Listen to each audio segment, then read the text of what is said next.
हजर जबाबी होता.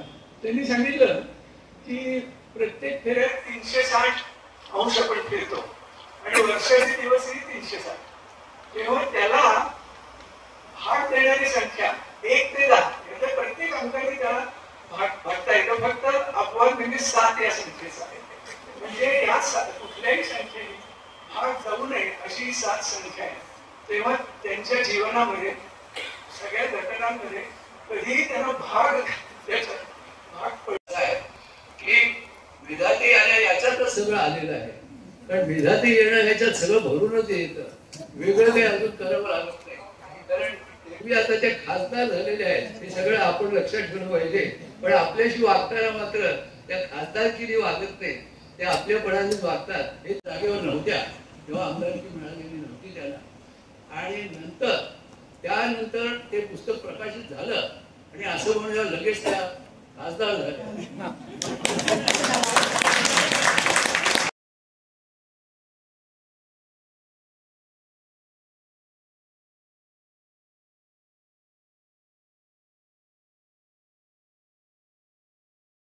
काय असते कशी मानसिकता असते. पण ते आधीचे जेवढे आहेत ते सगळे जे आहेत ती ज्या कथा कोणी लग्न झालेली आहेत की जो माझा प्रत्यक्ष अनुभव आहे, मीच त्याच्यात इन्व्हॉल्व सुद्धा आहे. त्यांनी मला अजून विचारलं की तुमचं आत्मचरित्रच आहे का. हे आत्मचरित्र माझं आम्हाला गर्व आहे, अभिमान आहे त्याच्याबद्दल. हमें फक्र है बड़ा उन पर. शेवटच्या ओळीकडे लक्ष द्या. वो करेंगे अब रोशन दिल्ली जरूर. आणि यासाठी पुस्तकांचे वितरक हे महत्वाचे काम करत असतात. आपल्या प्रकाशनाचे वितरक संपूर्ण महाराष्ट्रात अनेक प्रत्येक जिल्ह्यामध्ये आहेत आणि त्यांच्या मार्फत हे पुस्तक वाचकांपर्यंत पोहोचतं. वितरणाचं उत्तम जाळ असल्यामुळे अनेक नामवंत लेखक. एखाद्याला वाटेल की राजवाड्यांनी जसं भारतीय विवाह संस्थेचा इतिहास म्हणून एक मोठा ग्रंथच लिहिलाय, तसं काही तात्विक पुस्तक आहे का काय. पण मगाशी जसा उल्लेख झाला तसं हे इतक्या सुबोध आणि सुंदर भाषेत लिहिलंय की मी अनेक लेखकांचं वाचलंय. पण हे वाङ्मयाशी फार संबंधित नसलेले असे ग्रंथ, पण त्यांनी खरंच चटकदार. मध्यम वर्ग कसा आयुष्य कंठत होता आणि अगदी साधी मंडळी होती. धनाची काही फार प्रचंड आजच्यासारखी त्यावेळेला उलाढाल नव्हती, पण जीवनाचा आस्वाद ती किती मोकळेपणाने घ्यायची हे या पुस्तकाच्या ओळी स्पष्ट होते. आता मुंजी त्याच्यात उरकायची म्हणून त्या कार्यालयाला त्यांनी 1000 रुपये देऊन केले. आपल्या मुलीला 2000 हुंडा दिला आणि उरलेल्या 2000 सगळा लग्न खर्च आठवला.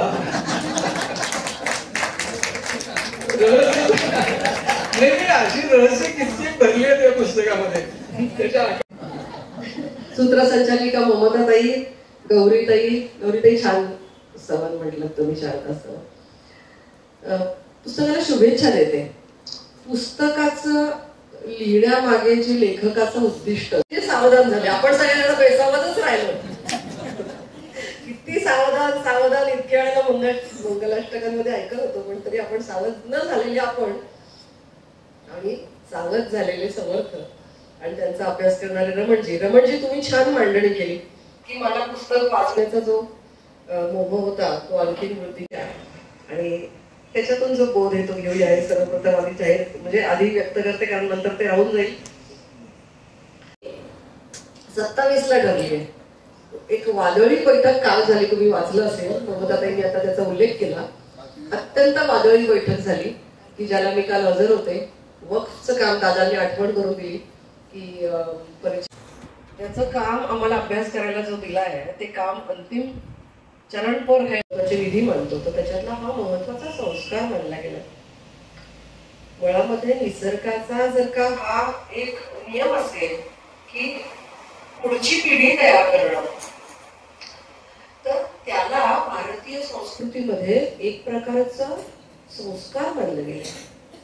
आपण हे सगळं आपण फक्त कृती लक्षात ठेवतो, त्याच्या पाठीमागचे विचार लक्षात ठेवत नाही. तर आपल्या नवऱ्याच्या दीर्घायुष्यासाठी झगडणारी त्याची पत्नी, त्याची प्रेयसी, त्याची पत्नी, आणि ती कुठपर्यंत लढा देऊ शकते, त्याचा अंतिम मर्यादा म्हणजे यम आहे.